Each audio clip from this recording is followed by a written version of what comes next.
I'm waiting. Hi, I'm Regina Imbergia, and I want to welcome you all here tonight on behalf of Activists for Truth. That's the group that's sponsoring this tonight. We are a group that was started in May, just a few months ago. And the concept of the group is we're looking for truth and liberty, and we're trying to expose it however we can, because the media and the other propaganda machines are not giving that information to us. So we believe that if we could be an advocate for helping other groups that have meetings, we can help promote them, or we can create events of our own, like this evening tonight.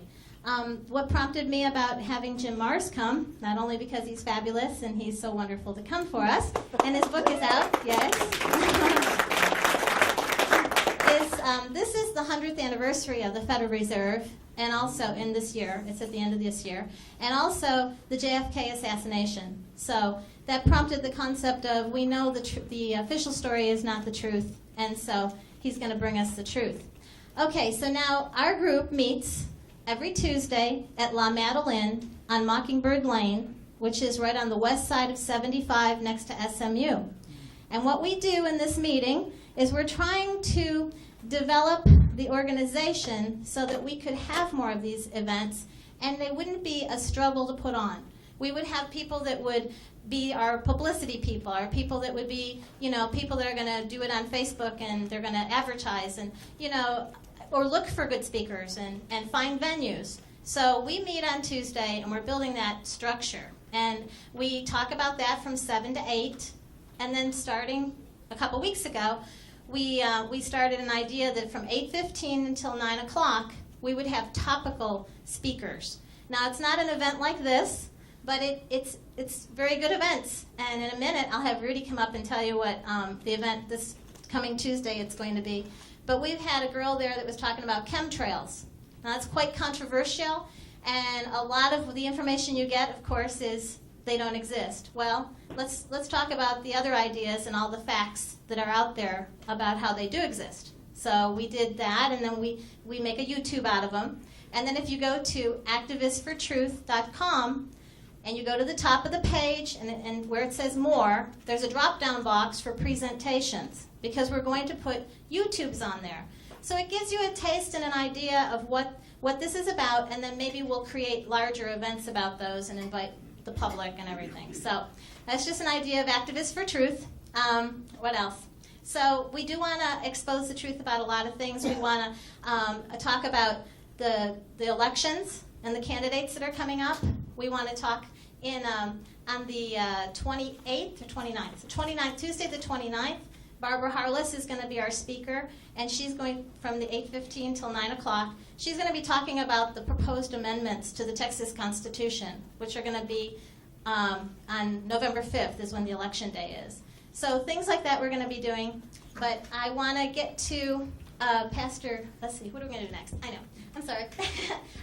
Rudy is going to come up for a minute and explain what he's going to be talking about on Tuesday for our topical guest this coming Tuesday.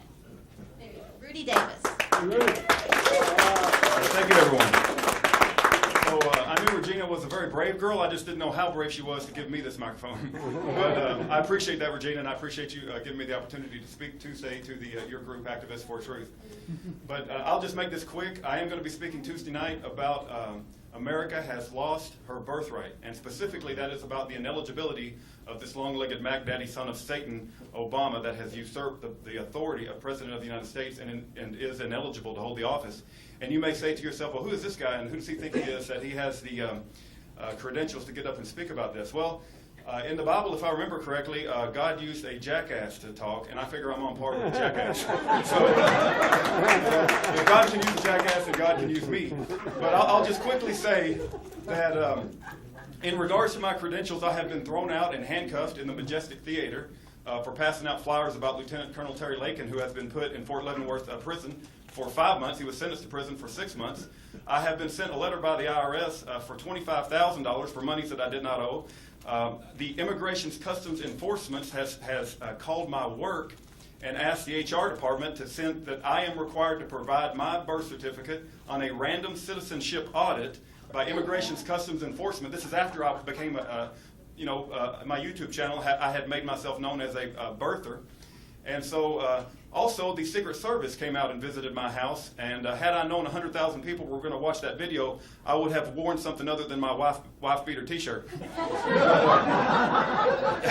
Having said that, I got to thinking I'm not a public speaker. It's not my normal thing, and I don't feel. But I got to thinking about the opportunity that Regina has offered me, and if I don't take the opportunity to speak about this ineligible president, the fact that we have sold our birthright as America. We are Americans. We were given a gift by God, and our ancestors fought and died for the liberties that we have. And if somebody doesn't get up and make known the fact that this president, and I believe this is an incredibly important issue, matter of fact, it has opened the door to the Pandora's box of issues that we have going on now. I believe that we really need to focus on this and support people like Sheriff Joe Arpaio and Pastor James Devin Manning, Lieutenant Colonel Terry Lake, and Orly Tates, Mickey Booth, and a host of others. But I'll give you more information if you so care to come out to the event on Tuesday, and I appreciate the opportunity to speak to you tonight. Thank you, Regina. Okay, in my haste, I meant to talk about this. Okay, this program here is something that we're going to do with each of our events that we put on. There is spots in the program where you can advertise. The event that's coming up on the 28th of October is going to be the Moriartys. They're whistleblowers. They've spoke on the radio before. We have YouTubes of them. But the deal is they're coming back from California, and we rented a theater in Garland. It's on October the 28th. It's a Monday. And we are charging for people to come into that event. But if you take an ad out in the program for $25, you get 2 tickets. And so that's like paying $5 for the ad. These great people on the front page here have taken out these $25 ads. So they got to advertise in this event's program also, and then it's also going to be in the program that we put out for the Moriarty event. And this nice Ken here on this page number 2, he took out a full page ad, and then he gets 7 tickets. So everywhere on here, there's a way to contact me. You've got my email, you've got my phone number, you got the website. Okay, I'm out there. Just let me know, because this is how we work together. No, there's no real money, put out for these things except what we can do ourselves. And like Rudy said, it's us doing it, Okay, so that's the program. Also, I want to tell you that these nice guys that are videotaping, they do it for me for free all the time, too. They're wonderful. I mean, they do get paid by other people, but they put a lot of time, and of course, they should advertise in here. I actually am going to put an advertisement for them in here, because there's people that can pay for these things, and that'd be great if they pay them. But at the end of the night, this night, they're going to have a DVD of this event for $10. They actually will have it produced, and you can bring it home. So when you get so excited about hearing Jim Mars, you can bring it home and show the people what they missed for the next time. There's books out in the hall. That Jim Mars's books are there. Please visit that table. There's other DVDs, too, on the back table. There was a Don't Comply, The Line in the Sand, which we support wholeheartedly. Some of us in here have been there to the events, like the pastor and Brad has been there for all 3 that have been in Dallas. The 3rd Saturday of the month, a group of guys go, and women too, and bring their long rifles, and they meet at the Grassy Knoll, Dealey Plaza there, and at 10 o'clock until 1 o'clock. They walk, they go in restaurants. We've had as many as about 65 people. This last Saturday was a little sparse because a lot of our people were down in San Antonio. 1,000. Okay, the mainstream media is saying 1,000 were there. So it was well more than 1,000. It went wonderful. So we have DVDs of that. John went down there with Oath Keepers. That's Stuart Rhodes. That's a great organization that we work with. Actually, my sister's the vice president in Texas. So we work real closely with these groups. That's another idea of like what I say about Activists for Truth. So on the back of the program, this is very useful. There's all information to connect with us, but also there's other media outsources. We have Ella Dask here. He's on the radio every weekday, Monday through Friday, from 3 to 4. And hopefully he's going to have the Moriartys on this week. Try listening, see if they're on there. I hope so. And then you get the taste of what they're talking about. But there's the New American Magazine is a great magazine. We actually have a reporter from the New American Magazine here tonight, Kurt Hyde. He's in the audience. It's a fabulous magazine, and it's listed on the back of here. As we go along, I want you guys to let me know, where do you think there's good sources of information? Pastor Eric Philpott is going to come up and say an opening prayer. But what he's saying to the congregation is, and his church meets here from 5 until 7. What was I going to say? Anyways, he talks to the congregation, and what he was saying is it's the truth. Usually in the old days, you could go to the church and you could get the truth. But now with the IRS statuses and all the things, they muzzle the pastors. And so we need to find pastors like him. He didn't take the tax-exempt status. He says what he wants, and he says it straightforward, and it's all about truth. So anyways, I think I'm done now, and we want to get on with the program. That's the main thing. And Eric's going to open us in prayer, and then Stuart will introduce Jim Mars. And thank you.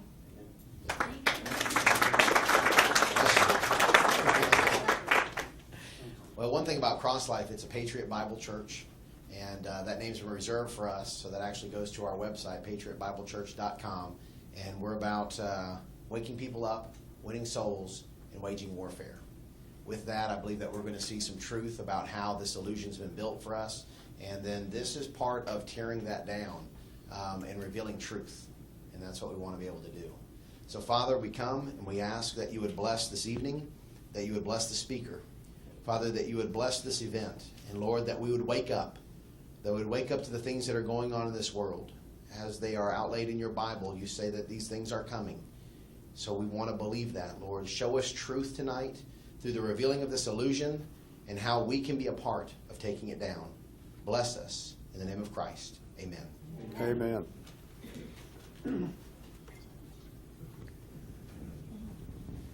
Well, I get the distinct pleasure to introduce our speaker tonight. Jim Mars is a husband, he's a father, he's a grandfather, and he's intimately maybe the premier expert on this issue, and many, many more, and he's got a bunch of fantastic books out there. All of us need to support his work. He was a longtime reporter for the Star-Telegram.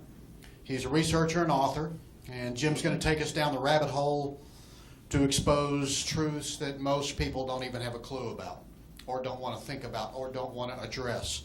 But last of all, I need you to understand, Jim Mars doesn't always drink beer. But when he does, he prefers Dos Equis. So let's welcome the most interesting man in the world, Jim Mars.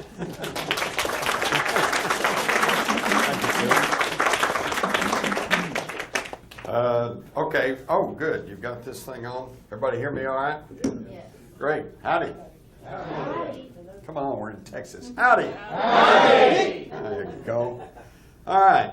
It's a pleasure to be here. Thank you. And I particularly honor each and every one of you for getting away from that idiot box and coming out somewhere to try to find out what's going on.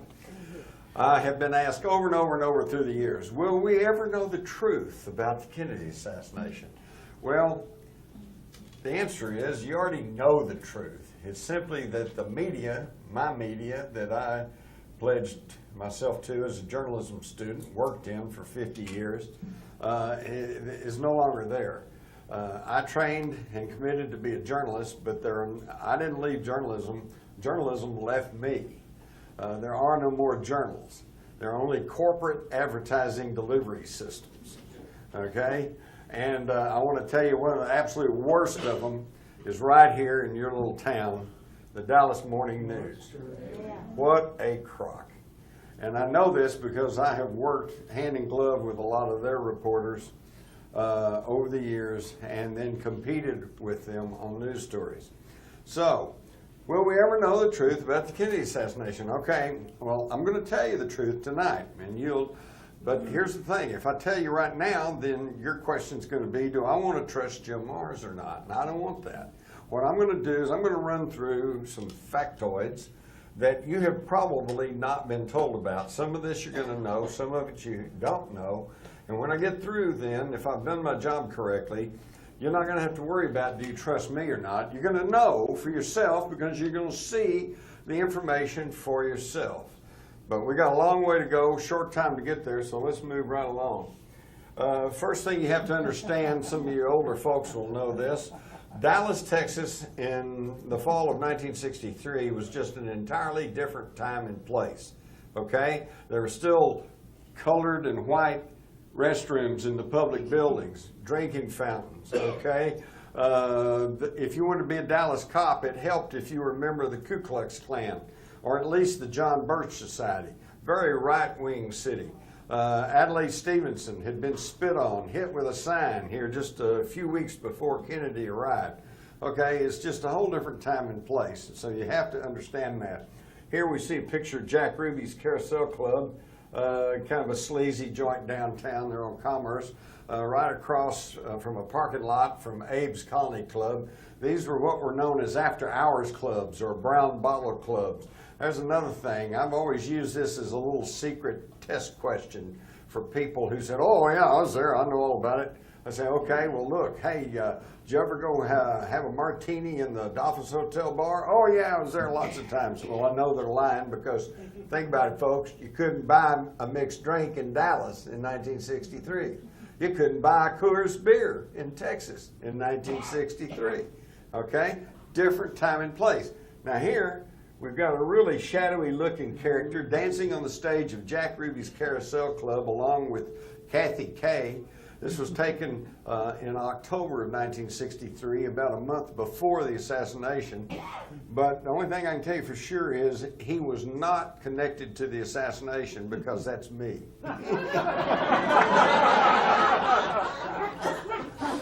Yeah, I kind of looked like Buddy Holly.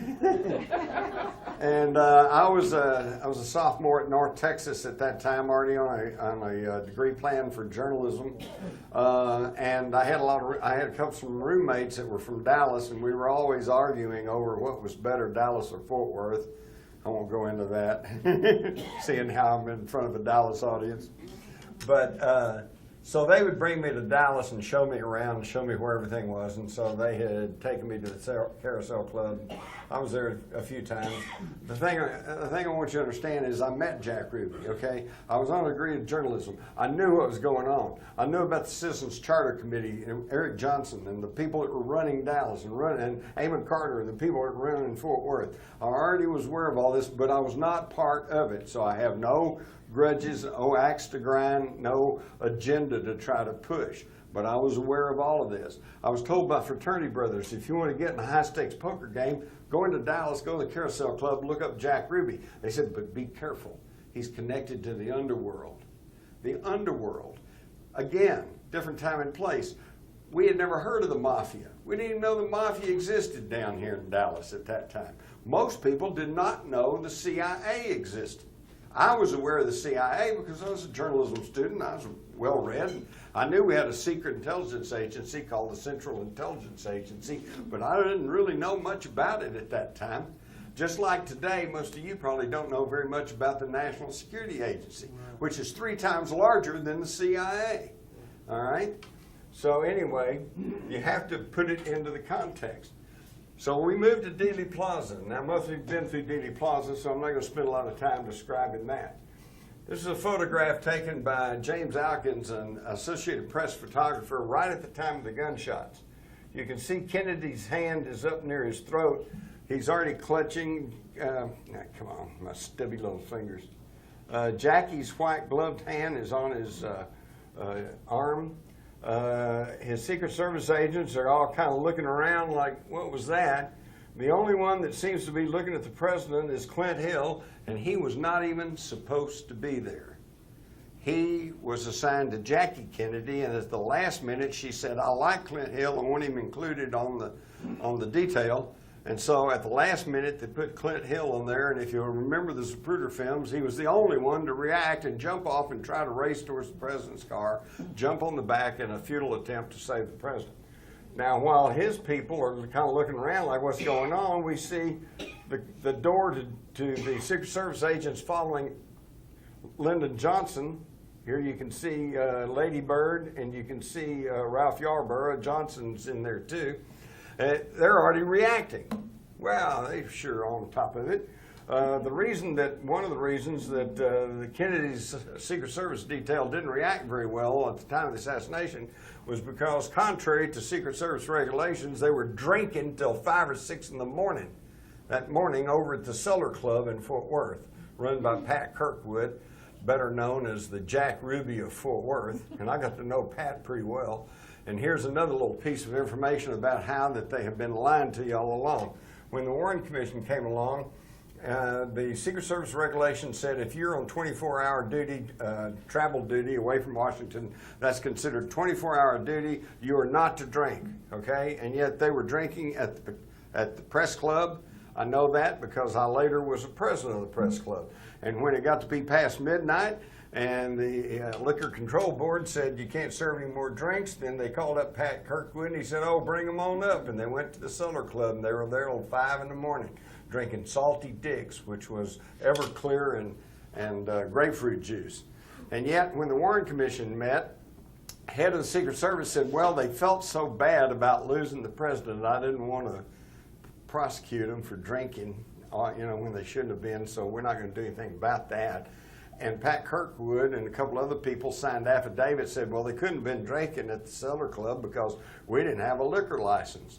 This is true. But it didn't stop them from giving you liquor, all right? And how do I know that? Because I went there and got the liquor, all right? I was, even back in high school, back in the 50s, I was in a junior achievement program, and we got to publish a whole teen page in the Star-Telegram. That's where I got to meet a lot of the reporters, photographers, and some of the news editors, especially the ones that were handling our teen page. And then after work, I'd go hang around with some of the older reporters, and they'd take me to the cellar. And since Pat Kirkwood knew we were reporters, he didn't care whether it was underage or not. He'd give us the hard liquor too, just like they would to the cops and to the, it was just a corrupt, this is the way it works, okay? And I'm just telling you all the truth so you understand how this works. I would also point out this figure in the doorway of the Texas School Book Depository. Well, now the shots are being fired, so obviously it can't be Oswald. And by the way, and there's more on this later, but you'll notice that from the 6th floor of the School Book Depository, there's no line of sight through this tree. Now, if you look closely, it's a white guy with a high forehead, a model shirt, and open to the navel, white T-shirt on underneath. Exactly the configuration and the clothing that Lee Harvey Oswald was wearing a couple hours later when he was arrested. Now, the government tries to say that it was Billy Lovelady, and here's a shot of him that day with his big old check shirt and his heavy growth of beard and his shirt buttoned up to the top. But nevertheless, they say, well, that's Billy Lovelady.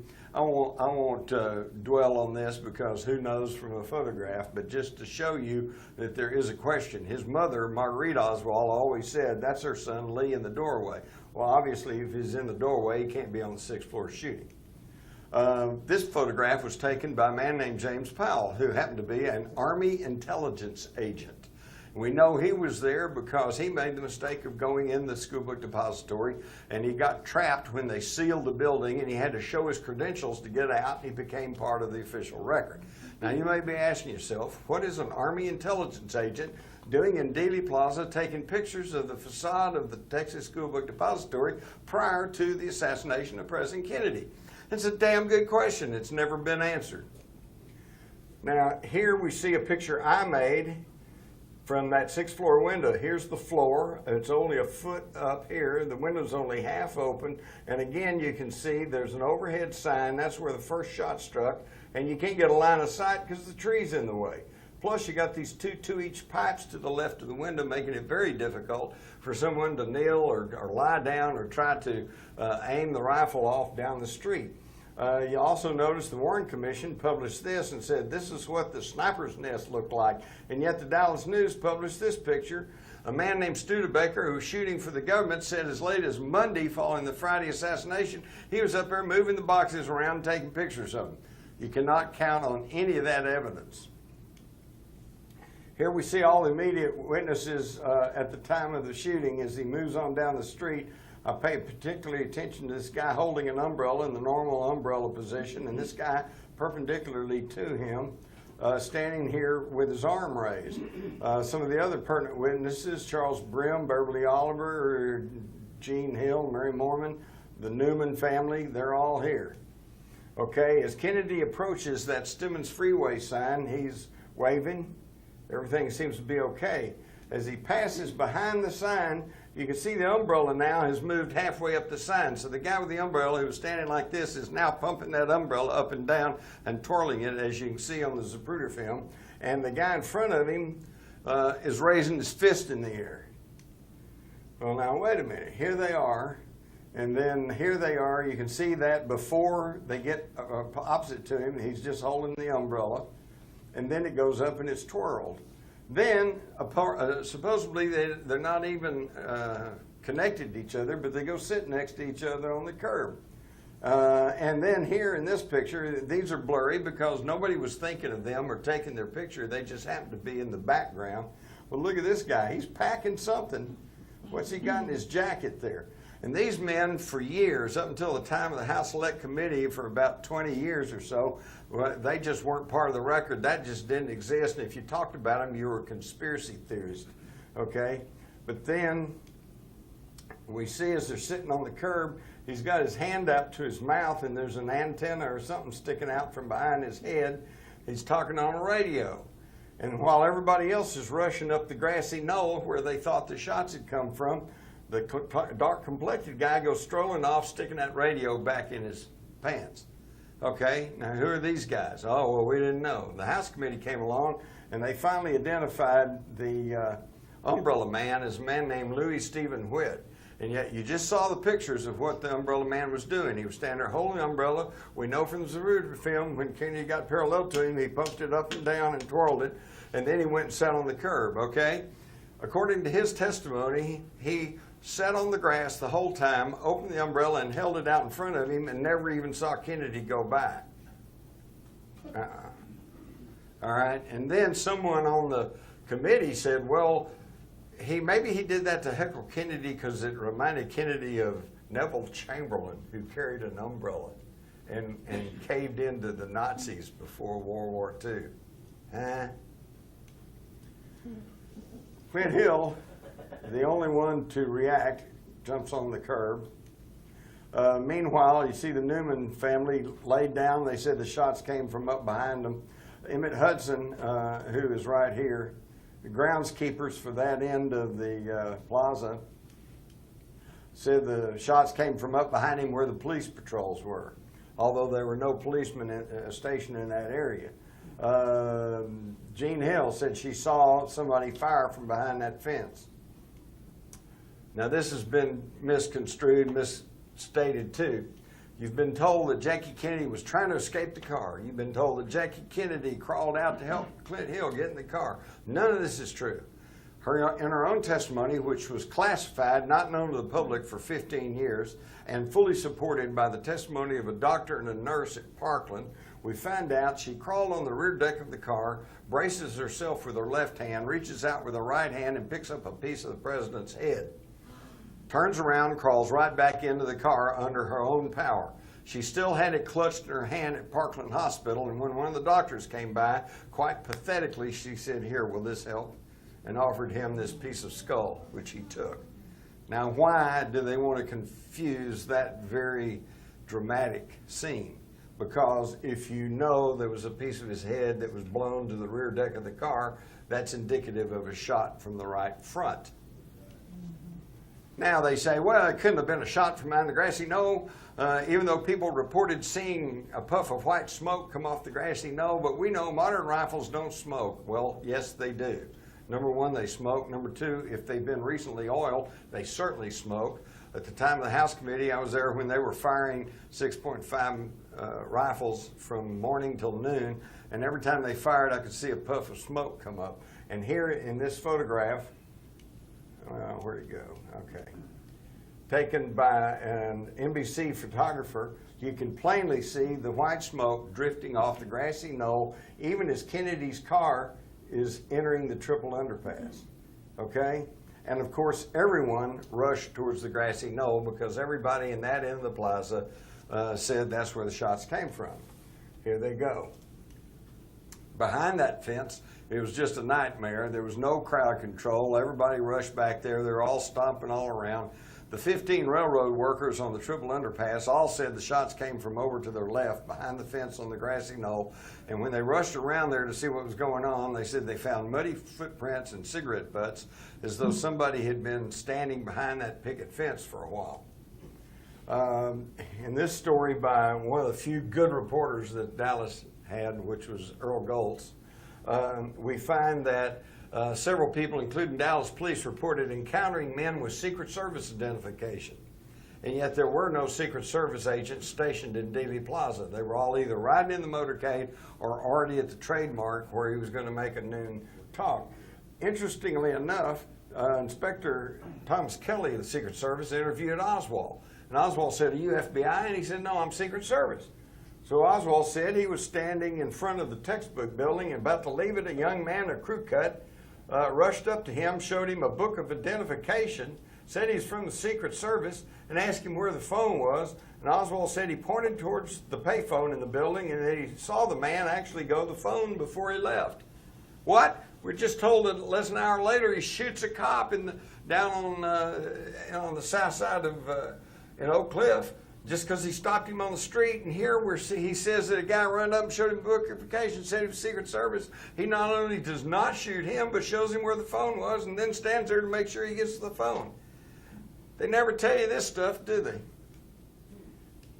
So, we're now seeing all this modern stuff. You're going to be inundated from now on until November the 22nd with books and TV specials and reminiscences.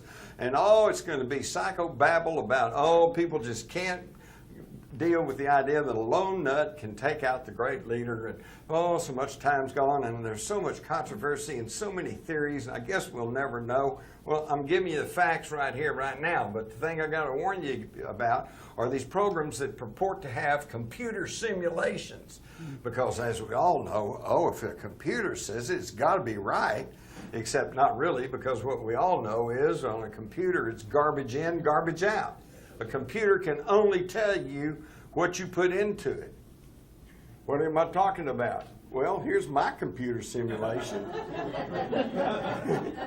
Went through the tree, hit the sign, bounced off, hit him in the throat. A little entrance wound right there, just like all the Dallas doctors said. Okay, well now that sounds silly, but let me point out that years ago I met with Bob West, the county surveyor of Dallas County, and his associate Chester Bruneman. They were hired by Time Life to do the survey work in Dealey Plaza on Monday following the assassination. They said at the end of that work, they, along with the Secret Service agents they were working with, and Time Life people, said there's no way one person could have done this assassination. Later, in the spring of '64, Bob West and Brenneman were hired by the Warren Commission, again to survey Dealey Plaza. Chester Brenneman allowed me to copy their original plat map, and here it is. And you notice that they made a notation here saying this area hid behind a tree for any shot from the depository as of this date, May '64. It also shows the area of a bullet shot on the curb on the south side of Elm Street. Well, that's never been accounted for. And here, it's kind of off the picture here, but there's yellow marks on the curb. You can still, if you go down Dealey Plaza today, go on the south side of Elm, go along, look very closely, you can still see the faint traces of this yellow paint that was there. There's a little 2-foot stripe here, and you go down about 10 feet, and there's another 2-foot stripe. And on the Zapruder film, if you watch closely, you can actually see the bright yellow flash by as they go by. Now, it's only these 2 little spotches. Okay, it's not the whole curb, which doesn't make any sense. If you're going to paint the curb in yellow, be careful, or red, no parking, you'd paint the whole curb. Now here's these 2 little spots, and what happened right in between those spots? The fatal headshot. These probably were markers for the assassins. In fact, while you're at that, the whole idea is to catch him in a crossfire. All right, because if you're a lone assassin, you're in the 6th floor of the school book depository, your shot would be when Kennedy is coming toward you on Houston Street and you have a stationary target.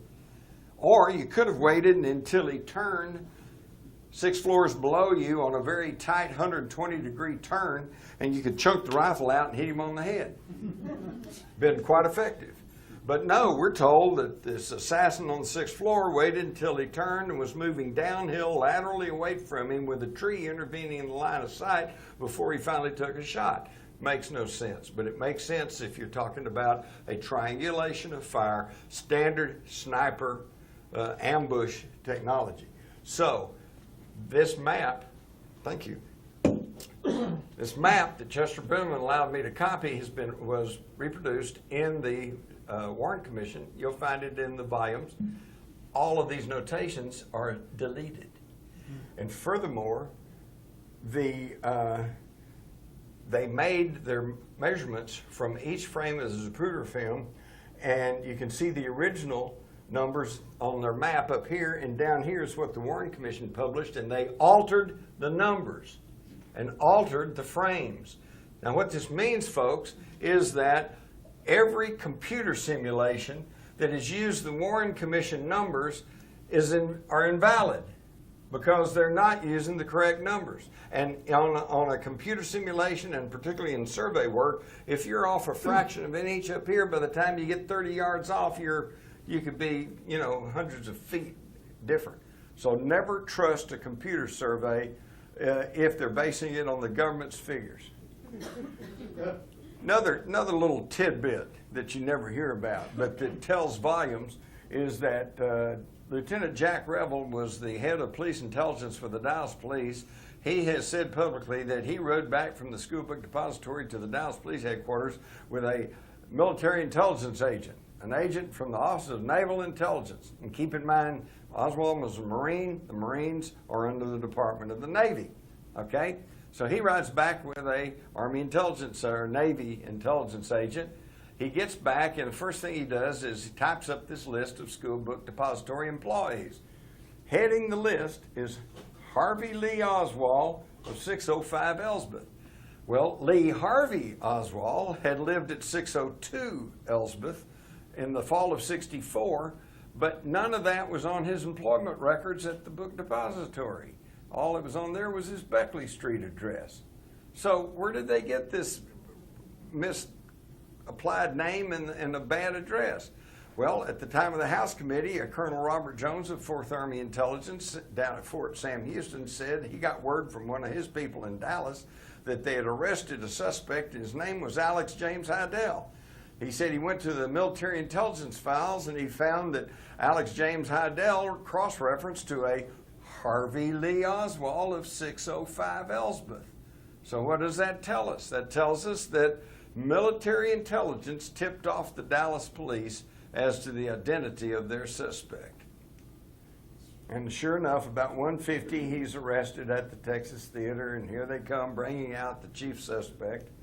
Here he is after arriving at the Dallas Police headquarters. He's arrested about 1:50. It probably took him 15, 20 minutes to get downtown. So he only arrives at the Dallas Police Station about 2:20, 2:30. And he had two sets of identification on him. One says he's Lee Harvey Oswald. The other says he's Alex James Hydell. And he's being uncooperative. The police say, well, which one are you? And he said, well, you're the cops. Figure it out. And yet, at this very time, we're told in 1977, with a release of about 80,000 FBI documents, 2 hours after the shooting, at this time, when Oswald had just arrived at the police station, and they weren't even sure who he was, J. Edgar Hoover's on the telephone to Robert Kennedy, saying, we have a man in Dallas. He's Lee Harvey Oswald. He's an ex-Marine. He defected to Russia. He's a mean-spirited individual in the category of a nut. So he's already got the whole thing laid out there at a time when the Dallas authorities weren't even sure who they had in custody. Circumstances do not lie. That should tell you volumes right there. Now we look at these pictures of Oswald. This is Oswald in the Marines, his passport picture. These two pictures supposedly are made about the time he went to Russia, and then these are after he came back. That's New Orleans police, New Orleans passport record, New Orleans police photo, another passport photo, and his Dallas police photo. Now these guys all pretty much look the same. But here, there's questions. This guy doesn't look like this guy, and this guy doesn't look like this guy. But it gets worse. When you go and look at the whole thing, his mother consistently, from the time of the assassination onward, said, my son worked for the United States government. And there is just a plethora of evidence showing that he had intelligence connections. James Wolcott, a CIA paymaster in Japan, said that he remembers cutting checks to Lee Harvey Oswald. Lee Harvey Oswald went and hung out at the Queen Bee in Japan, in Tokyo, which was a very expensive nightclub where the U-2 pilots went to, and where hostesses thought to be communist agents were hanging out trying to extract information from Americans. He wrote about microdots. The key thing is he had a Minox spy camera with a 5-digit serial number. The Dallas News, again, my friend Earl Goltz, doing a good reporter's job, checked with Minox and found out that the only commercial Minox cameras, which are known as spy cameras, available in the United States at that time carried a 6-digit serial number. So where did Oswald get a non-commercial spy camera?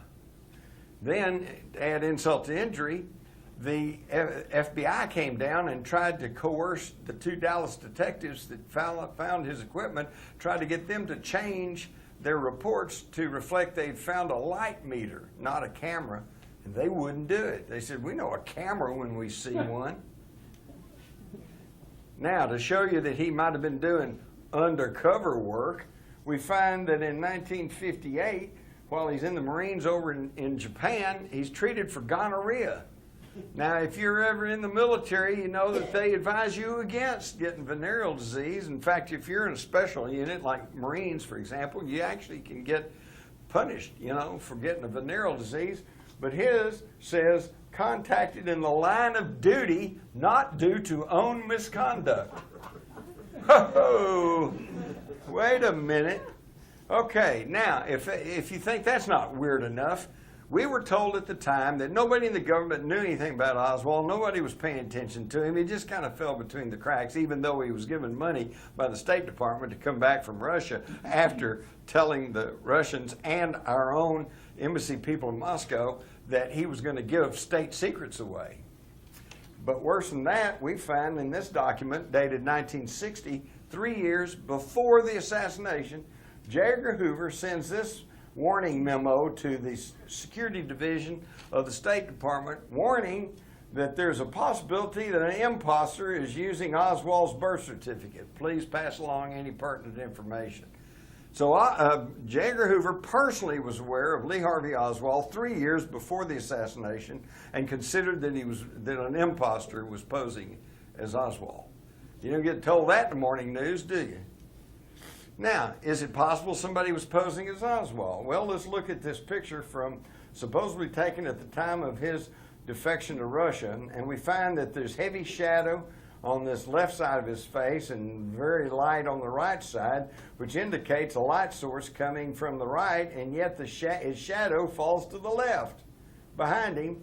And we also notice that there's a little break in his hairline, and this eyebrow seems to be painted on, as with his mouth. And then all this darks here and all this lights here, and you can almost put a line down here, and when you separate them, it looks like you got 2 separate people there. Now, this is a common practice in intelligence. If you're trying to pass off one person of another, you take pictures of them, you make a composite, a split-face composite picture, so that they can go through customs and other security apparatus, and they look at the picture, and yeah, it kind of looks like him, so they let it go. But is that true? Yes. Here's the other pictures. Look at these split face, and you can see, obviously, here's one person, and here's Lee, here's Harvey. And then when you match up the Dallas Oswald with the Marine Oswald, and you get their eyes and their nose and their mouth and everything's perfectly fine, whoops, one of them's taller than the other one. And this is reflected in the records. The Marine records show he's 5'11". His autopsy showed he was 5'9". I thought the Marines built men, not tore them down to inches. Even his own mother asked for an exhumation in 1967, questioning the body that they had buried, okay? But, of course, that got printed in the Star-Telegram, but didn't go anywhere else. Furthermore, Paul Grudy, the funeral home director, who I got to be real good friends with, said that about a week after he buried Oswald, some Secret Service guys showed up, and they interrogated him about marks on the body and scars and things like that. And finally, one of them quipped and said, we really don't know who we have buried in that grave. The cover-up began immediately. As soon as they got to the hospital, you see the bucket. You see the bucket here. And they put the top up, and they started cleaning the car up. That's destruction of evidence. You're not supposed to do that. And now this gets complicated. I'll try to make it short and sweet, but it's pertinent. This is the official deposition of James C. Cadigan, a FBI fingerprint expert, okay? And in his testimony, we see somebody's come in there and scribbled out a whole bunch and wrote over here, delete. And then, in response to this question, do you have any idea why 820 was not reprocessed or desilvered? He says, no, this is a latent fingerprint matter. They just wrote that in, okay? Well, sure enough, when the Warren Commission published their thing, Cadogan asked Cadogan, why wasn't 820 reprocessed or desilvered? And he said, no, this is a latent fingerprint matter. Somebody has altered an official court deposition. That's an illegal act. That's a criminal act. You can be put in jail for that. Why would that? What did they cover up? Well, let's go back. He says, well, why wouldn't they do this? He said, because there's a lot of people there. All of these, the FBI had all of the evidence that night, quite illegally. And why did they do that? Okay, because he said it was on November, he said, was this on November the 23rd? 63? Yes, November the 23rd. A very large quantity of evidence was brought in, several agent examiners available to evaluate, says Cadogan, supervisory officials, representatives from the Internal Security Division, all of whom had an interest in this matter. And this is when all was cut out. And one of the reasons it was cut out is because quite illegally, that evening, they took the evidence away from the Dallas police and shipped it to Washington. With no chain of evidence and no public disclosure, no one looking over their shoulder to see what was going on. And they held that evidence from now on. Here we see Chief Curry, Jesse Curry, the Dallas police chief. And he said, Captain Fritz, who was in charge of the homicide division, in charge of the investigation, argued. He said, well, I need the evidence here. I need to get some people to try to identify the gun, try to identify the pistol and things. If it's in Washington, how can I do that? And they said, well, did you get it back? He said, no, not to my knowledge. He said, we were given some pictures of everything. He says, but as far as I know, we have never received any of that evidence back. It's still in Washington, I guess. Perhaps the commission has it. J. Lee Rankin, the chief counsel of the Warren Commission, says, yes, the commission's still working with it. So they asked him, well, why did you give up all the evidence, contrary to law and proper procedure? He says, well, we kept getting calls from Washington, and they kept saying, insinuated someone in high authority was requested this, and we finally agreed as a matter of trying to cooperate with them. And I can tell you it was Cliff Carter, Lyndon Johnson's assistant. Okay, so why does this matter? Because this means all of the evidence was in the hands of the FBI with no chain of evidence, no oversight, no one keeping tabs on what was happening for 2 full days. It was not until November the 27th, the Tuesday following the assassination, that the media and the public were told that the FBI had been asked into the case, and that's when it became the official evidence. So they had all this evidence for 3 full days with no oversight, which means they could have put anything in it, they could have taken anything out of it. Now do you understand why the evidence is in such controversy? And the evidence was jimmied with. Here we have the Warren Commission copy of the Dallas Police evidence sheet. 6.5 spent rounds, 3. Okay, Oswald, 3 shots, 3 rounds there. Tight evidence, folks, except on the original document, which I got out of the police files when they finally opened them in 1991, they only had 2 spent rounds. Furthermore, down here, we see it blank at the bottom that the Warren Commission give us, but we find here that the paraffin test on Oswald was positive on both hands and negative on the face. Well, I have the actual report. He had traces of nitrates on both hands, but no gunpowder, and no gunpowder or nitrates on his face. That's evidence he did not fire that rifle that day. But instead of trying to explain this, the Warren Commission simply hides it away. They don't tell you about this. And the Dallas Morning News has never told you about this either. Here's an FBI document dated November the 24th, 63, file number, Vincent Drain agent. And it looked like the same document, but this one says that the paper found at the Texas School Book Depository matched the paper that they said was used to bring the rifle into the building. Well, that's incriminating to Oswald. Well, here's the same document that came out in 1980, and it says the paper was examined by the FBI office and found not to be identical. So one says the exact opposite of the other. Well, which is correct? Well, and this one, the FBI was actually queried about this, and the spokesman said, well, this one, that's a phony document. How many other phony documents are in the FBI files? Okay? And when did they put them in? During those 3 days when they had total control of the evidence? And to show this, they said, okay, here's 2 empty shell casings that they found, plus 1 live round that was in the chamber of the Mannlicher Carcano rifle. And you notice they all have this little anomalous dent on the shoulder of the cartridge that they said was a peculiarity of Oswald's rifle. Well, later, this 3rd cartridge shows up, and it does not have the dent, indicating it had never been chambered in the Oswald rifle. They said a Dallas policeman carried this around in his pocket for a few days, and, you know, he kind of forgot it was evidence, and so belatedly he turned it in. Give me a break. And now for the rifle, which the scope cost more than the rifle. The rifle was sold in batches of 2, big batches for $2. Okay, the scope was like $9 or $10, so the whole thing cost $12, and most of the money was for the scope. It was that bad a rifle.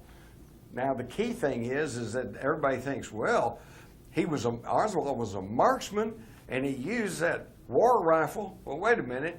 Any of y'all been in the military? All right, then you know the 3 categories when you go to the firing range, the lowest one is marksman. Right. The next one's sharpshooter. The top one is expert. I know, because when I was in the Army, I fired expert, and I got me a pass to New York. All right. Well, I had to. I was from Texas. And he only made marksman on his final test by 2 points. Barely made marksman, the lowest of the categories, and that was a real shameful event for a Marine. You were supposed to fire at least sharpshooter, and you were actually expected to be a marksman if you were in the Marines. And on the first time when he first went in the Marines and took his first test on the firing range, he didn't even qualify. He couldn't even make marksman. He couldn't even hit the target. Okay, and we're told that this guy, a bad, mediocre shot at best, used this rifle. Well, maybe he used the scope. Not really. The Warren Commission shows right here that the Army Ballistic Test Center said before they could test the rifle for accuracy, they had to put 3 metal shims under the scope to make it align with the rifle and be accurate enough to test. And then the Warren Commission, they're even thoughtful enough to show us pictures of the 3 metal shims they had to put under the telescopic sight to make it align with the barrel of the gun. Give me a break, folks. This is the most ridiculous thing I've ever heard. Do you realize why I get so adamant about this? Because it's just so blatant. It is so simple. This is not rocket science. They have just lied to you from day one. Here is Oswald's belongings, and you can see the Minox camera right here, plus all of this other miniature camera equipment that was said to run into a few $1,000s even back in '63. Where does he get all this equipment? Where does he get this money? I also want you to notice that there's a picture here that they said was of General Walker's house, and there's a car right here, and you notice there's nothing wrong with that photograph. You'll see the purpose of that in a minute. We see here, when the Warren Commission published that photograph, somebody's punched a hole in the license plate of the car. So you can't tell who that car belonged to and who was consorting with General Walker and who might have been involved in that attack on him in the spring of '63. Okay, this is destruction of evidence, folks. If you or I did that in connection with a homicide, we'd go to jail. This was done while in the hands of the federal government. Now, on Monday evening in Dallas, before the news media, Henry Wade, the district attorney, had conducted a news conference and kind of added, by the way, have I mentioned we got his fingerprints on the gun? Well, that pretty well sealed it for everybody. Hey, fingerprints on the gun? Obviously, he must have done it. Okay, well, let's look at that. Again, keep in mind, all of the evidence, including the rifle, was sent to the FBI that night, Friday night, November the 22nd. The next day, on November the 23rd, in a document signed by J. Edgar Hoover, it states, no latent prints were developed on Oswald's revolver, the cartridge case, unfired cartridge clip in the rifle, or even the inner parts of the rifle. The next day, no usable prints on that rifle. On Sunday, the rifle was shipped back to Dallas. All right. On Monday morning, Agents Harrison and Vincent Drain took the rifle over to Miller Funeral Home. In this story from the Old Fort Worth Press, it says an FBI team with a camera and a crime lab kit spent a long time in the morgue. Paul Grudy, the funeral home director, said he was there when they put Oswald's dead hand on the rifle, and said he had a heck of a time getting the black fingerprint ink off of Oswald's dead hand in time for the burial that afternoon. And then that evening they said, oh, we got his fingerprints on the rifle. Now I ask you, ladies and gentlemen of the jury, once you hear all the evidence, are you buying that as legitimate evidence? Now, the Warren Commission, did they tell us all the truth? Well, not according to this document from the chief counsel to one of their head lawyers, Albert Jenner, talking about John Eli's report on Oswald's background. And down here we read, our depositions and examination of records and other data disclose that there are details in Mr. Eli's memorandums which will require material alteration and in some instances omission. So they frankly admit that they're going to alter some stuff and they're going to omit stuff. How's that for an investigation? And then, of course, we get to the Warren Commission itself, which they published, and they're real wishy-washy about what they say. They say Kennedy was first struck by a bullet which entered the back of his neck, exited through the lower front portion of his neck, causing a wound which would not necessarily have been lethal. And then they say there's no credible evidence, notice that, no credible evidence that shots were fired from the triple underpass ahead of the motorcade or from any other location. Although it's not necessary for any essential findings of the commission to determine just which shot hit Governor Connally, there is very persuasive evidence from the experts to indicate that the same bullet which pierced President's throat also caused Governor Connally's wounds. So there you have it. That's the closest they ever got to saying that a bullet went through Kennedy's neck and went right on and struck Governor Connally. Now, where did they get this from? They got it from J. Edgar Hoover, because this was his theory on the Monday morning following the assassination, when you could, everything was still in turmoil. Oswald had been killed in the basement of the Dallas police station. Who knew what was going on? And Hoover already had it worked out. It was Oswald, 3 shots from the Scuba Depository. First bullet hit Kennedy in the back. Second shot hit Connally. Third shot hit Kennedy in the right-hand side of the head and killed him. A somewhat believable scenario. The problem was they got messed up because of a man named Jim Tague. Jim Tague had stopped his car at the triple underpass, got out, was standing there trying to watch what was going on. A bullet hit near his feet down near the triple underpass, threw up bits of metal and concrete and nicked him on the cheek and bloodied his cheek. And a Dallas police sheriff wrote that in a report. A Dallas policeman also wrote that a bystander had been wounded. So Jim Tague knew he had something important to tell because he was the 3rd man wounded in Dealey Plaza. But when he tried to contact the Warren Commission, they didn't want to hear anything about it. They ignored him for months until July of '64, when they're about ready to start writing their conclusions in their report. And what happened then was, despite his attempts to try to contact him, a U.S. Assistant Attorney, Martha Jo Stroud in Dallas, wrote him a letter and sent him a photograph from the Dallas papers showing a mark on the curb and said one of the bullets hit the curb.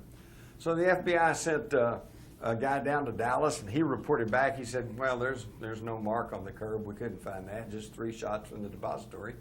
And for one of the few times that the Warren Commission ever showed some backbone, they said, well, wait a minute, Assistant U.S. Attorney talked about this, and we got a picture of this bullet mark on the curb. So the FBI comes back to Dallas, and this time, oh, that bullet mark. Okay, now they found it, and they cut out a section of the curb. I remember seeing this on the news, made a big deal about it, carrying this piece of curb around. They take it back up there. Sure enough, it's lead, it's antimony. This was a bullet that struck the curb.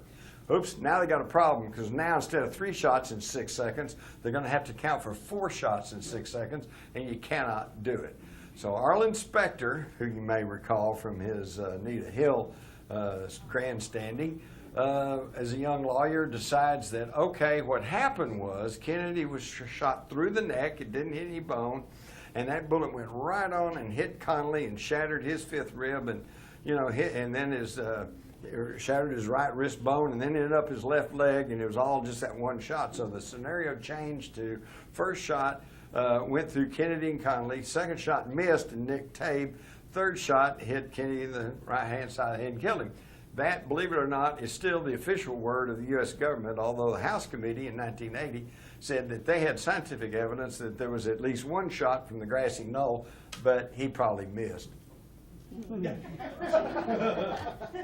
So, this is what they showed us. The Warren Commission said he was shot through the neck, but it's not true. Here's the autopsy, and it plainly states that there was a wound at the posterior back at the level of the third thoracic vertebra. There's your third thoracic vertebra below the shoulder blades to the right of the backbone. And then the Warren Commission shows us this document that was the face sheet for the autopsy, and they actually kind of correctly locate the back wound in the middle of the back. But they left a wiggle room because they said, well, that's just a face sheet, it's just a drawing, it's not meant to be accurate, so they're off somewhat. What they don't show you was the actual face sheet was marked verified by George Berkeley, Kennedy's personal physician. So they said, yes, it was verified. That's exactly where the bullet wound was, okay? Now, in the National Archives are his jacket, middle of the back between the shoulder blades, and his shirt, middle of black between the shoulder blades. So obviously he was never shot through the neck. He was shot at the third thoracic vertebra. Now they've even tried to argue some cockamamie thing about, well, he was turning and he's waving and his coat rode up, And so the bullet hole in the coat is actually much lower than where it actually was. But I would point you to his shirt. Your shirt doesn't rise up when you turn and wave. They're coming up with, they've always got an expert that'll tell you anything you want to hear. I'm just telling you the facts. Here they are. You can see it for yourself. All right. Dr. Hume said a bullet hole was below the shoulders, 2 inches to the right of the middle line of the spinal column. Clint Hill, I saw an opening in the back about 6 inches below the neckline of the right-hand side of the spinal column. Another Secret Service agent, Glenn Bennett, says, I saw the president, shot hit the president about 4 inches down from the right shoulder. They're all telling you he was shot in the back. So he was never shot through the neck. So now, if you locate where the back wound was and connect it to the throat wound, now we've got an upward trajectory. We got a whole new conspiracy theory here. The assassin was hiding in the trunk of the car. Now, where did we get the idea we shot through the neck? Through our only unelected president, Gerald R. Ford, who we now know was on the Warren Commission and spying for J. Edgar Hoover, reporting back to Hoover on everything that was going on in the Warren Commission deliberations. And at the last minute, he ordered the authors of the Warren Commission to change their wording from Kennedy was shot in the back to Kennedy was shot through the neck, so they could argue that cockamamie single bullet theory. All right? And now, if that single bullet theory isn't bad enough, single bullet theory says that 60 feet in the air comes a shot, strikes him at the third thoracic vertebra, doesn't hit any bone, but somehow courses upwards, exited out the Adam's apple, the neck and front, somehow twists in midair, comes back down, strikes Connally in the back, shatters his fifth rib, exits out the right front of his chest, enters his anterior side of his right wrist, shatters that wrist bone, and then ends up in his left thigh. And if that's not unbelievable enough, they say, here's the bullet that did that. And it was described as pristine because, as you can see, it's not misshapen. In fact, this little piece up here, that's where the FBI chipped off a piece for spectrographic analysis. And here's the same ammunition fired into the wrist bone of a cadaver, some cotton wadding, and a goat carcass, and it's all much more distorted and torn up than the bullet they said was found on a stretcher at Parkland Hospital. And yet they never could absolutely nail down where that stretcher was. And we also know that Jack Ruby was at Parkland Hospital about 1 o'clock, about the time they declared Kennedy dead. And I know this because Roy Stamps, a news media person I know, said he personally knew Ruby and saw him entering Parkland Hospital with some camera equipment. Connolly's own doctor said he was not hit by the same bullet that hit Kennedy. And here's the key point. Here's Connolly's wrist x-ray. And you can see where it shattered his big wrist bone, and yet it's undeformed. But it also shows that there are pieces of metal bullet still in Connolly's arm when they buried him that is missing from the bullet the government tells you caused the wound. They're lying to you. And how do I know they're lying to you? Because here is the page 193 from the Warren Commission transcripts of their meeting of January 27th, 1964. They're just getting their investigation underway. They didn't bring the report out until September of '64. And we hear J. Lee Rankin, their own chief counsel, say, well, it seems quite apparent now, since we have a picture where the bullet entered the back, that the bullet entered below the shoulder blade to the right of the backbone, which is below the place where the picture shows the bullet came out in the neckband of the shirt in front. And that bullet, according to the autopsy, didn't strike any bone at all. That particular bullet didn't go through, so that how it could turn, and about that time he realizes what he's saying. How could it turn in midair and go back down and strike Connolly? So he stops, he shuts up. But they knew the single bullet theory didn't work. And if the single bullet theory doesn't work, the single assassin theory doesn't work. They just lied to you. In fact, here's Arlen Specter trying to demonstrate the single bullet theory. And interestingly enough, they got the mark a little bit high, I think, but nevertheless marked in the back of this representative of Kennedy. And to make the thing go through his neck and go on to strike Connolly, he's got to hold that straight edge about 6 inches above the guy's right shoulder. It just doesn't work, and yet they're still trying to sell you that cockamamie story. There was not even any brain present at that time, but about a week later, oops, they had a brain. Now, all of this is happening at the level of the federal government. All the doctors and nurses at Parkland said he had a huge gaping wound in the right rear portion of his head. That's an exit wound. And yet, when they showed us this drawing early on, they said, no, it's okay, and here's the bullet hole right here where the bullet entered in the back of the head. And yet when Humes was shown, the autopsy doctor was shown that picture, he said, well, I don't know what that is. He said, but I never saw anything like that. And sure enough, years later, the autopsy photographs themselves actually surfaced, and we find out that's not even a hole. It's a piece of dried blood or something, but there's hair sticking through it. So again, they're just lying to you. And this looks painted in. And you can see now you can't even trust the Zapruder film, because here we see on frame 257, you can see the head and what it looks like. And here you can plainly see that that area where that gaping wound was has been painted in. And this has been confirmed. You can read about this in my the new updated Crossfire. I've got 11 Hollywood film and tape experts who've studied this film and said there is crude retouching. So you can't even trust the Zapruder film. And we know there's 6 frames missing out of it. And what was on that? What was on that was the fact that they took out the frames showing that a bullet struck the Stemmons Freeway sign, which is exactly what people who were there have told me. But the sign was taken up less than a week later, disappeared, unaccounted for. Nobody's ever seen it since. And the State Department, the State Highway Department, which is in charge of signs, said, we didn't do it. So we don't know what happened to that sign, but that's pretty indicative that something happened to it or they wouldn't have taken it up. Now, some of you, have any of you all heard the theory that the driver turned and shot Kennedy? Well, it's hogwash. Here's frame 314. When you hear that and you see those frames, you're going to see a very bad copy of the rear film, so bad that oftentimes it's not even in color. But here you can plainly see that Greer, the driver, his hands on the wheel, and this is simply the top of Kellerman's hair. And you can see the same highlight, sun highlight here and here. Back then, some of you older guys know this, we all wore greased hair, right? Everybody put hair grease on. So it really shone in the sunlight, and that's what some people have said in a very bad copies. They said, oh, well, he turned and pointed this pistol back at Kennedy. Didn't happen.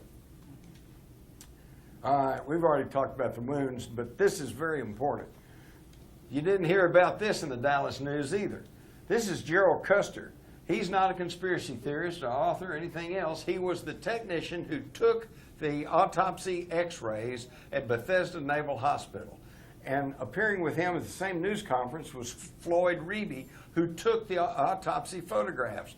Both of them today say that the x-rays and the photographs being shown to us by the National Archives are fakes, phonies, and not the x-rays and photographs they took.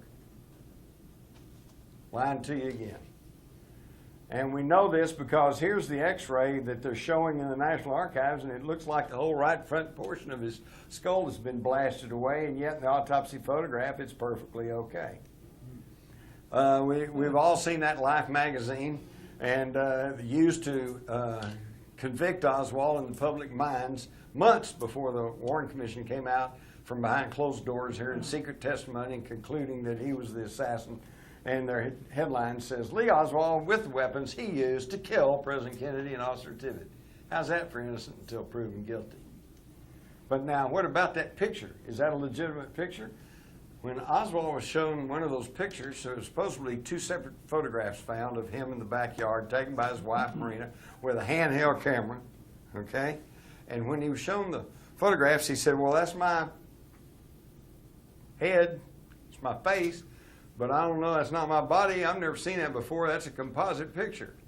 Okay, now, did any of the federal investigations, the Warren Commission, House Select Committee on Assassination, did any of them say, well, he says, y'all have probably also heard his famous quote when he's in the halls of the police station saying, I didn't shoot anybody, I'm just a patsy. Okay, now, did any of those investigations say, well, gee, he said he was a patsy. Is there any evidence to show that he was? No. They never considered it. Every investigation starts off with the basic predetermination that Oswald did it all by himself. He's guilty. Now let's see how we prove it. Well, let's look at this photograph and see if we can prove what he said is true. If you take the two photographs, 133A and 133B, and make them into a blue and red transparency and bring them to the same size and lay one on top of another, since they're two photographs from a handheld camera, nothing should match. But instead we find his face is an absolute match on each one. This is a physical impossibility with two separate photographs from a handheld camera. What this proves is that he was telling the truth. His face has been pasted onto somebody else's body. And there's even further proof. We can see on the two, now they altered the face. These two faces are the same, although they don't look exactly the same, because they've retouched the mouth a little bit and the eyes just slightly. But you'll notice that there's a line that runs over his chin from neck to neck, here and here, and yet we see a broad, flat chin on the backyard photograph, and Oswald had a little pointy cleft chin. So again, more evidence that he was telling the truth, that he's been set up as the patsy. Now, if that's not bad enough, here's 133A and B, and this photograph turned up 15 years later with no explanation of where it came from. Marina said, first off, she didn't remember taking the photographs. Then she remembered taking one photograph. Oh, and then she remembered taking two photographs, but that was it. Now there's a third photograph, turned up in the hands of a Dallas policeman's widow, 15 years after the fact, with no explanation where it came from. And yet, this shows that they're lying to us and knew all along, because Warren Exhibit number 37 shows a law enforcement person posing in the backyard. And what pose is he using? The one with the rifle in the left hand and the paper in the right hand, the pose of the suppressed photograph, never seen for 15 years.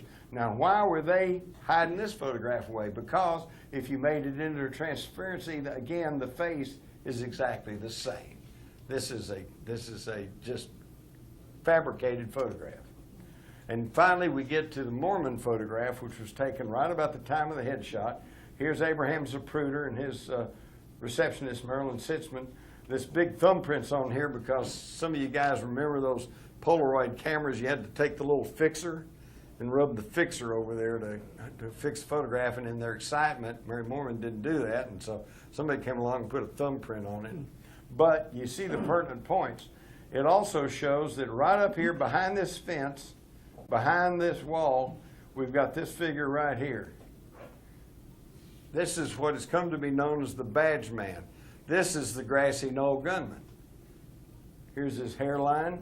There's his left ear, his two eyes. I was showing this to the medical examiners, investigators in Tarrant County, and they said, yeah, it looks like he's wearing shooter's glasses. There's his neck and his shoulder. He's got his arm coming up here, and his other arm, I've blown this up, his other arm's out like that. So that's a classic rifle firing position. He's got a semicircular patch on a dark shirt and a bright object on his chest, which by computer analysis is shown to be metal, the exact configuration of a Dallas police uniform. Okay, and here you can see it again. Now, this is not retouched. This is not photoshopped. It is simply a blow-up of the background of this Mary Mormon photograph. There is the grassy knoll gunman. Now, if this is any other case, and I tried to tell you there's nobody up there, and you know that we've got a photograph, we've got the majority of witnesses, we've got two sets of acoustical scientists saying with a 98% probability the shot came from behind the picket fence, et cetera, et cetera. If I try to tell you there's nobody up there, then I'm really a conspiracy theorist. I'm telling you this is the truth, and that's the guy who shot Kennedy and hit him right here in the temple area and blew out the right rear portion of his head as he sagged slightly to his left. Why would they want to get rid of Kennedy? Because he was messing with the status quo. The thing that Regina has such an interest in is the fact that in June of '63, he issued $4.2 billion in interest-free Treasury notes. Now, here, this is Series 1963, United States note. This is based on silver that we still hold in the Treasury under some laws passed in the 30s. And there's no real, that $5 bill is not going to buy you anything much more than what a Federal Reserve $5 bill is going to buy you. But the difference is we have to pay interest on the Federal Reserve notes. We don't have to pay interest to the United States notes. And I find it really ironic that whose face is on the 63 United States notes? Abraham Lincoln, the second president in the history of the United States to issue interest-free money. Lincoln said it's the greatest advantage of the government to be able to print its own money. So to fund the war between the states, he printed greenbacks. Okay, he didn't have to pay money to the international bankers. Kennedy bypassed them in '63 by issuing these Treasury notes, Treasury bills, United States notes. And folks, I don't think it was just some sort of coincidence that both of those presidents were shot in the head in public. That's what happens when you mess with those bankers. In fact, the very first assassination attempt of a leader in the United States was Andrew Jackson, who was trying to break up the central bank and get those international bankers out of our business. Also, Kennedy, as you may recall, forced the steel manufacturers to roll back their unwarranted price increases, and he was prosecuting, he and his brother, prosecuting organized crime as never before or since, had tried to put a stop to the secret war against Castro that was going on, had signed accords with Russia, signed the nuclear test ban treaty, which has probably saved all our lives. If they had continued with the above ground nuclear testing, we might all be dead by now. Back in the 50s, when they were totally unaware of the long-term dangers of radiation, I remember seeing the newsreels of where they'd set off a bomb in the New Mexico desert, and they'd march our troops up to within about 500 yards of it, put them in a foxhole and say, don't look at it, all right?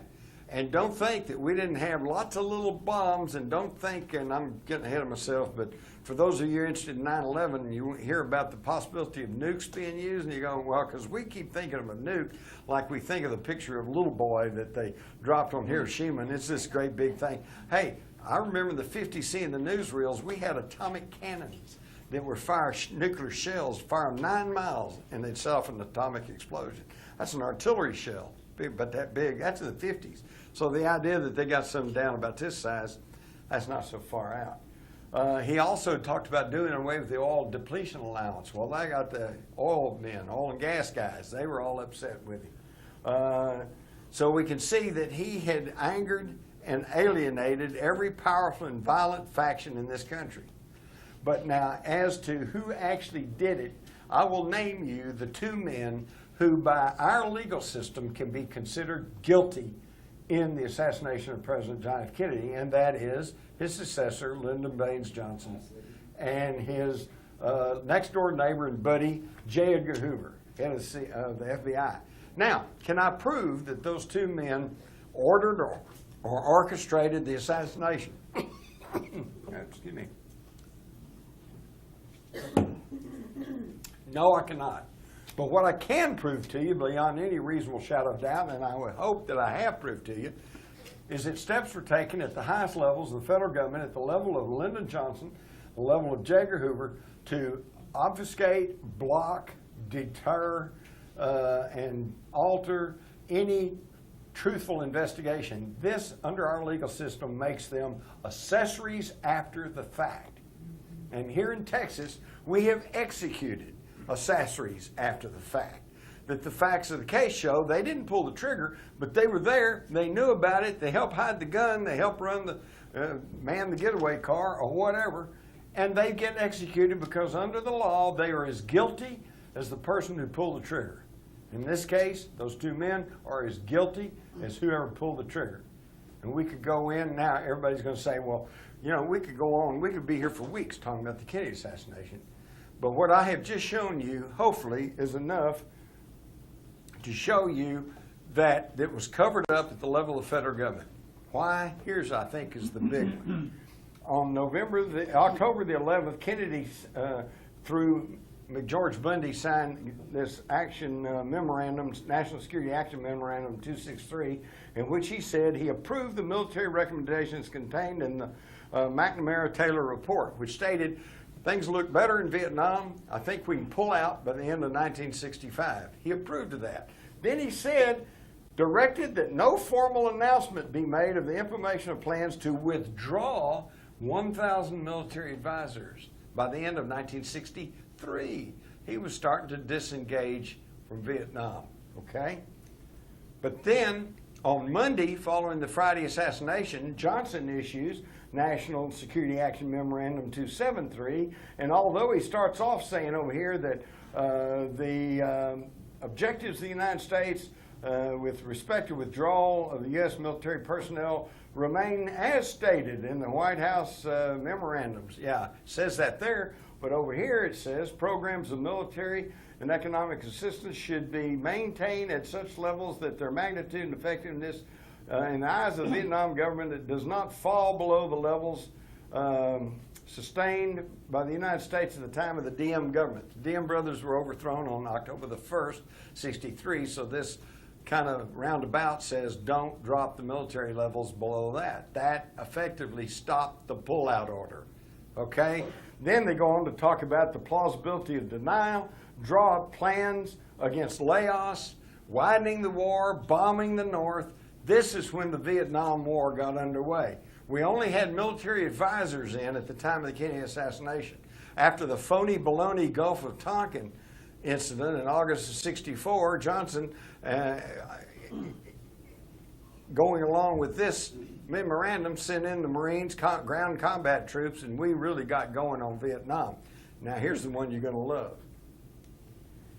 I got a copy of the draft of Johnson's 273 out of the Johnson Museum, Johnson Library down at Austin, and this draft was drawn up on November the 21st, 1963, the day before Kennedy was killed.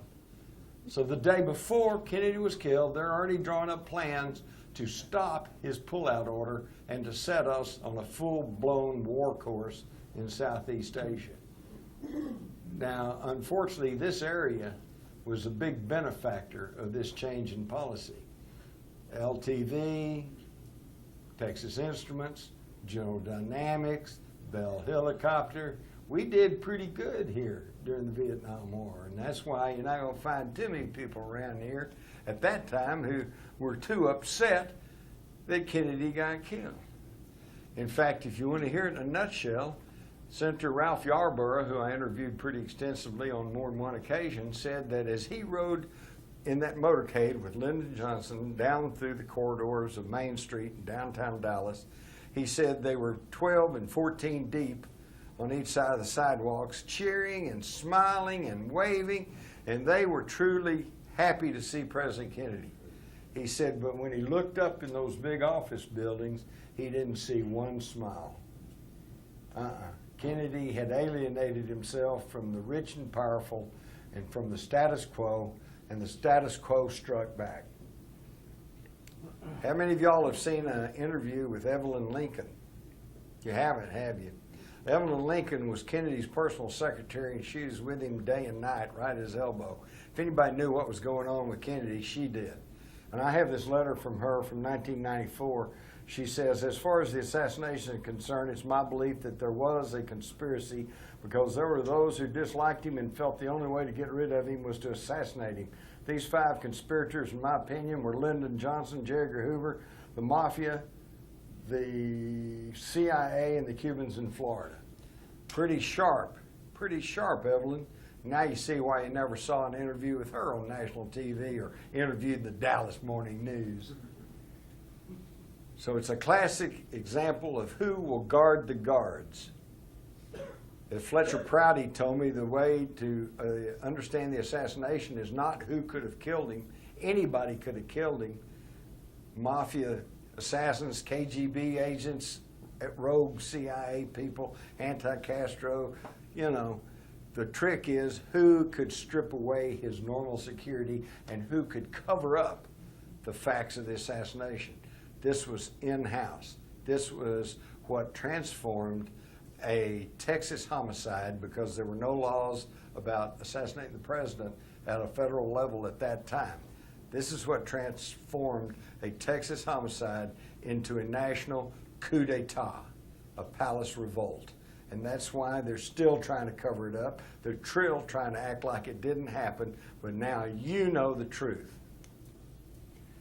Or as John J. McCloy, who served on the Warren Commission, stated, it is of paramount importance to show the world that America is not a banana republic where a government can be changed by conspiracy.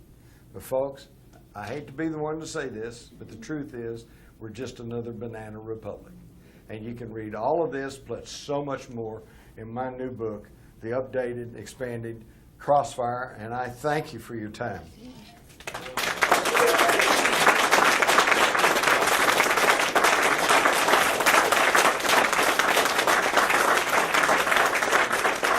I know most of you probably want to go ahead and hit the road, so don't feel like that you're being held here, but if I can answer a question or two, I'll be glad to. Okay, now one thing about questions, is this on? Yeah, go ahead. Is we're not going to take a lot of comment. It's a real question. Keep it kind of short, okay? And we'll get to you in a second. If you run long, I'll stop you. And hold on, okay? Is that good? Okay. The moving microphone. Yes, sir. Okay, for patriotic people who think they're serving their country, like soldiers going to Iraq or Vietnam, Like I did when I joined the Army. what would you say to them? I would say to be patriotic, you need to pay closer attention to the oath that you take. I still remember the oath I took when I joined the U.S. Army. I took an oath to defend not the President of the United States, not the Chairman of the Joint Chiefs or the CIA. I took an oath to defend the Constitution of the United States. And there are plenty of those who call me a conspiracy theorist and seem to imply that I'm unpatriotic, but I feel like presenting you with this truthful information that I am being patriotic. That's right. Yes, sir. Hi, Jim. Hi. Did you see this week's National Enquirer? What I've seen one. Is it? Anthony Summers, I believe, has written a book Yeah. and has named the assassin. And who's that? I don't, it's a Cuban fellow. I don't remember the name. I just saw it today. I Well, went okay, to the grocery store. all right, I could name you, in Crossfire, you're gonna find 3 or 4 different people who come close to being the grassy known gunman. My money's on Roscoe White. Although James Files seems like a pretty good contender too. Loy Factor's another one. You can read all this in my book. We could go on and on about that. My point is this: it does not matter. Who cares who pulled the trigger? Anybody could have, including the lone nut. The question is who put them up to it, who paid for it, and who covered it up. And I just explained that to you. Yeah. Yeah. Real quick question here. About 20 years ago, I was wandering around Traders Village, and a guy out of the blue asked if I'd ever heard about the Kennedy assassination, shows me a newspaper, Dallas Morning News, I believe it was, that about 2 or 3 days later, he had found a 6.5 millimeter cartridge underneath the triple overpass. Now, you mentioned today that there were some Union Railroad workers that were in that same area. Had they mentioned anything about hearing shots from under the triple overpass? Not from under the... It also might explain where that third cartridge came from, because he, after he talked to the newspaper people, got his picture taken with the cartridge, he turned it over to the police. Right, and this, let me point this out. This, I hear this all the time. Well, if it was a big conspiracy, where's all the evidence? They took it up, okay? They grabbed everything. I can recall in the summer of '64 here locally on Channel 8, Channel 11, Channel 4, and the Dallas News, Dallas Times-Herald, they're still running ads from the FBI saying if you have films or pictures from Denny Plaza, please turn it in so we can use this as evidence. Back to your thing, most people are patriotic, so they turn it all in. Do they ever get it back? No. So, now I personally suspect that somewhere, because every few years somebody accidentally comes forward and they've got some tape or they've got a picture that they took. My wife took a picture of Kennedy and Jackie going down Harry Hines, so thousands of pictures. There's probably evidence somewhere, and it'll keep coming out, but every time they take it up. I met with a fellow whose father was a air conditioning repairman that went up on the county records building, the white building there on the corner, and was working on the air conditioner up there, and he finds a 30-06 shell casing, heavily weathered on one side, been there and there a long time. Okay, now and I could go into the whole thing about the use of a sabot or husk bullet, where you take a smaller caliber slug and you use the plastic hooks to put. There you go. And so this 30-06 may well have provided that explosive quality for a smaller caliber slug. Okay, but what happened to that? I mean, I've heard the story. I believe the guy. Okay, but he went and took the bullet to the FBI. They took it and took it away, and then said, "Well, it was a 30-06. Hadn't got it. Oswald had a 6.5. Doesn't have any connection." That's the kind of investigation that your tax money paid for, and it's absolutely atrocious. Another question. Okay, I'm using 35, 40-year-old memory. On a talk show one night, a man was pushing his book and telling his story about Lyndon Johnson, in which he claimed that he could come up with as many as 300 people who conveniently died around Lyndon Johnson. Comment. Yeah, well, that's maybe 150 more than I could come up with right now, all right? But there was more than 100, and the thing is, I'm not going to try to tell you they all were killed, but I guarantee you the odds are absolutely astronomical that number of people who had direct knowledge of the assassination would be dead within just a few years period. You'll find that covered in my new book, too. And they've tried to argue those numbers, and yet the people very much more expert than me says it's a question of where does coincidence end and conspiracy begin. But I know I talked one time to an old mafia character, and he said that there were teams going around taking people out. The one I love was James Worrell, who told the FBI that he saw several people running out the back of the school book depository right after the shooting. And then he ended up being one of those fatalities. I talked to a friend of his, and they said he was a motorcyclist, okay, and he was a big, rough and tumble guy. Well, they found him and his girlfriend on a road outside of Dallas with the motorcycle up on the kickstand, and he and the girlfriend lying on the ground with their necks broken, and they ruled it a one motorcycle accident. So So think about that one a minute. The guy tumps his motorcycle, breaks his neck, gets up, put the motorcycle back on the kickstand, lays back down and dies. Yeah, right. Yeah, right. Maybe part of that same question. If nobody's still alive today to be indicted for any issues that were happening back then, what's the issue, and why don't they want the truth to come out? Is it just embarrassment, or Yeah. are there any people out there that could be indicted? Yeah, I think so. George Herbert Walker Bush is still alive. Woohoo! Yeah. There's still some people that could be indicted, but the thing is, too many people of the people are dead, but their families are still alive. One of the reasons you're beginning to hear Lyndon Johnson's name thrown around quite freely, but you didn't up until a few years ago when Lady Bird died. She still had tremendous power, and I'm just stupid enough, and a local guy, I'm just tell you what I know to be true. This is why the status quo does not want to talk about this. The Dallas News, they don't want to talk about this because some of their biggest patrons, some of the richest families in Dallas, I'm not saying they were involved, I doubt they were, but they knew what went on and it was okay with them. Yes, before the Manlicano was found, I've heard some pretty good evidence that there was a Mauser rifle that was found actually first. You have anything to comment on the Mauser? Yes, you'll find that all in my new book too. When they first found the rifle, a Deputy Constable Weitzman, who had run a sporting goods store and certainly knew about weapons, along with Roger Craig, a deputy sheriff, they all said it was a 7.5 German Mauser, and saw Mauser. 7.65. I'm sorry? 7.65. 7.65, that's right. I keep thinking about the 8mm, 7.92, but it's 7.65 German Mauser. They saw Mauser stamped on it. There's all kinds of questions about the rifle.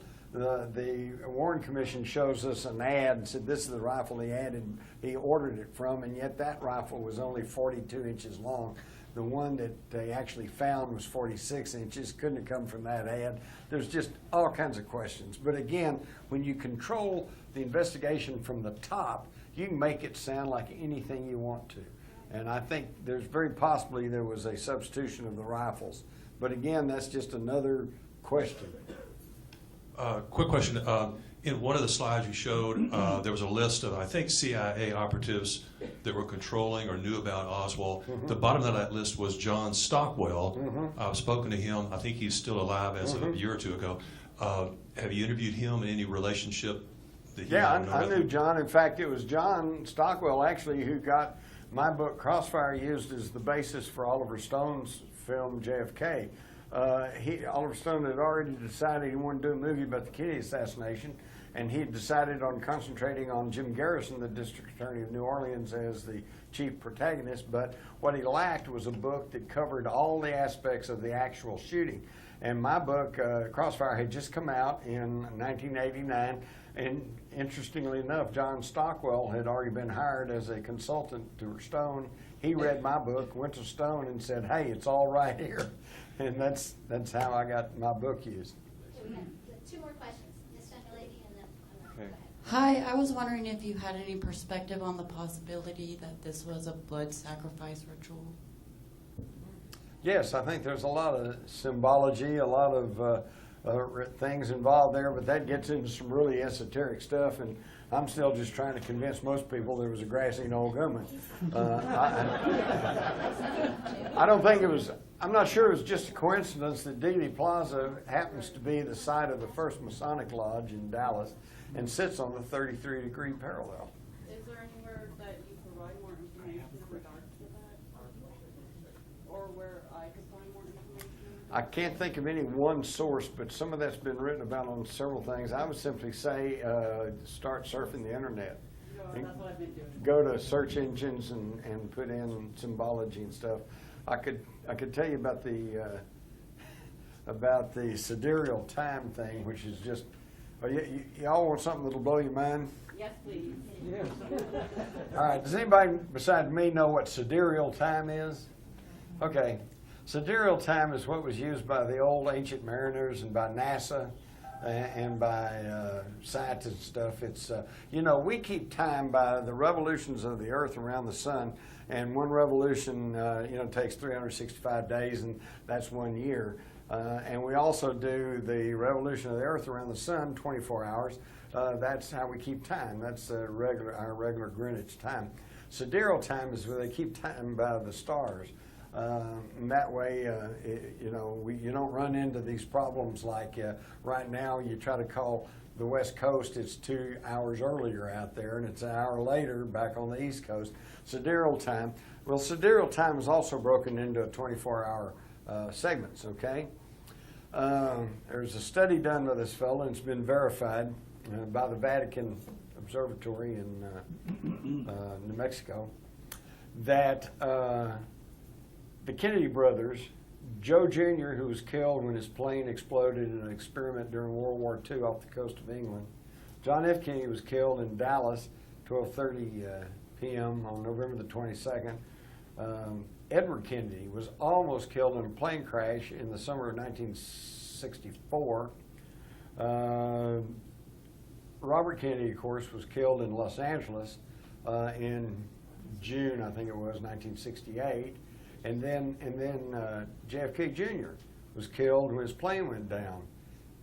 All 5 of these Kennedy brothers, all of their deaths and the one near death occurred within the same hour, within the 16th sidereal hour, which in Masonic lore is the hour of revenge or retribution.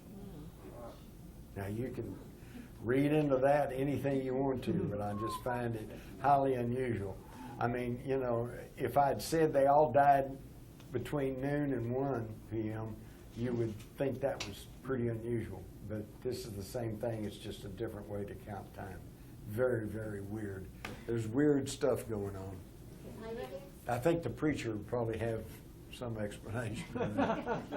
On the assassins for the 150, can you be any more specific as to who controlled those assassination teams, who they were, and was there a top coordinator for those assassination teams? Yeah, for my money, it was all coordinated through Operation Mongoose, because for years they kept us, you know, once you write off the communists and the Nikita Khrushchev or Fidel Castro, which there is no hard, firm evidence to point to either one of those groups.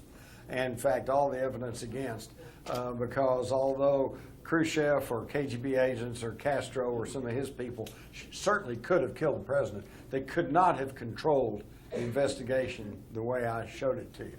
But now where you see, so we're left with the questions: was it the CIA? Was it the FBI? Was it the military? Was it the anti-Castro Cubans? Was it the mafia? And the answer is yes, because they were all working together under Operation Mongoose. That was the secret war against Castro, headquartered off of the Jim Wave Station off the University of Miami, and headed by General Edward Lansdale, the ugly American, who had plenty of experience in overthrowing governments and overthrowing heads of state. They simply sent their hit teams to Dallas. Jim, years ago in the 70s, Geraldo Rivera had the Good Night America show. And he ran 2 nights in a row in which he analyzed, and had forensic scientists there, the whole assassination, and they ran the Zapruder film. The first anomaly that I noticed, I was sitting with a friend, was that coming from the upper part of Kennedy's neck, going slightly upwards, was this instantaneous mist that blew away in the wind. Then he clutched his throat. And I bolted out of my chair and I said to my friend, "Did you see that? The first shot came from lower than he is in front of him, which had to be the storm sewer opening." And so the next day, well, okay, she didn't see that. They played it again, and then she saw it in the second time. I called up people all during the day to tell them about this the next day. The next day, that mist was removed from the version of the film that Rivera had. I drove down there the next day, and there were 2 storm sewer openings, and the one closest to the overpass was just perfect for a pistol shot. Years later, I picked up a friend. I was actually helping a client at the courthouse, and we were going out to lunch, and I told him this. And I said, now, we were going down Elm Street. I said, now, here's the first opening, and here's, wait a minute.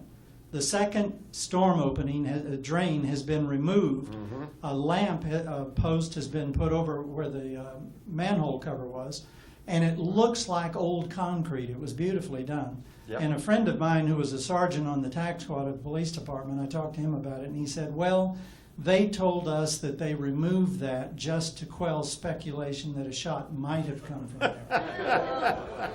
Yes, thank you. I'm well aware of that. In fact, I stood down in that storm drain before they took it out. And of course, I'm a short guy, but I could stand there, and here's the storm drain slit. And, you know, Kennedy is 6 foot away, leaning over the right-hand side of the limousine. And that's a 6 foot shot. You could do that with a pistol, you know. And I could go on and on. I've had some people tell me that they saw the gunman in the sewer, but see, that sounds so weird. And Penn Jones tried to tell people that back in the 60s, and they just vilified him. Oh, he talks about a man in the sewer. So I'll let that go, but I'm not writing that off. We're going to get one more question here, but I want to leave enough time because Jim has a table in the back with some books to sell. You'll probably sign them and stuff like that, yes, and some other books. And also, we're going to be going to get some dinner over at Two Rows. Sounds good? Take you out to dinner? Okay. So anybody that wants to go to Two Rows, it's right in the same parking lot here. It's a grill, American grill type food. You can come join us. We got an area saved for us. So just want to put that on there. One more real important thing, and we'll get to your question, sir, is that, again, these DVDs are available of this presentation tonight for $10, okay? And they're at the back. Talked to one of the Johns. They also have the DVD ready from the Line in the Sand in San Antonio, okay? So, and it's actually so much footage, it's on 2 DVDs. So you get 2 circle DVDs, but it's $10 because it's one event. So, and other things too. Oh, and there's a contribution vase back there too that says Activists for Truth contribution. I wrote it in the program. You know, any amount helps, guys. So, okay, now we're going to get to the very last question. And then you get to sit down, and you did a great job. I can't believe you can remember all that stuff. You're amazing. Well, I'm like Homer Simpson. Every time I learn something new, I forget something. So. I don't know. You're awesome. I think you're awesome. Okay. Did you see or read Bill O'Reilly's book, Killing Kennedy? On the microphone, please. No. Did you happen to read Bill O'Reilly's book, Killing Kennedy? No. Okay. I threw it in the trash can. Okay.